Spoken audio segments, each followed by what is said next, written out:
nandito naman tayo sa channel ko, Probinsyanong Waray. Mga ilang araw din tayo hindi nakapag-upload. Isang linggo ata yun. Kasi nga wala tayong may content kasi nasa loob lang tayo ng bahay. So, guys, ngayon sa video natin, ano na lang ako ng video natin. Papakita ko na lang sa iyo yung paligid namin dito sa probinsya, kung saan ako nakatira. Guys, tignan niyo po yung paligiran dito, kung gaano kaganda sa amin. Tara. Guys, dahil sa pagawaan tayo sa YouTube, kailangan nating mag-upload ng video para ma-monetize tayo. Kahit anong walang pinta ng video natin, mag-upload tayo. Kaya tara, samahan nyo ko. Let's do this. Guys, mag-alas 4 ngayon dito sa amin. Ganito kaganda yung ilog namin pag hindi maulan. Ayan guys.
So ayun guys, nandito tayo ngayon sa bahay ng kaibigan ko. Marami siya ditong mahalagang manok. Gagawa kami ngayon na basketball ring. Dahil wala dito yung kaibigan natin, alis muna tayo dito, baka pagkamalan tayong magnanakaw. His name is John C.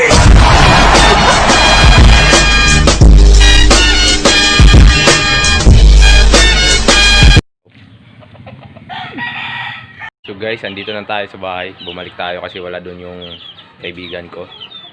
Ngayon yung gagawin natin dito, papakita ko sa inyo yung mga bagay-bagay dito sa labas ng bahay namin.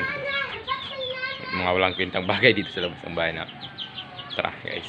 Yung mga sisiw parating nakasunod sa akin kasi nag-aabang na ng pagkain nila. Hindi pa naman oras kaya hindi ka pa binibigyan. Ayan.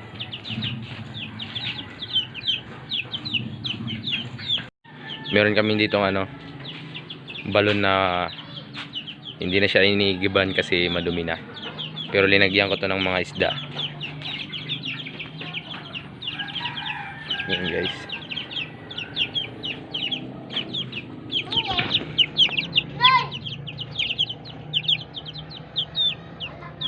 Yung balon sa amin, mga yan. May mga isda to. Iwan ko anong tawag. Sabi nila red, pero parang orange naman. Orange.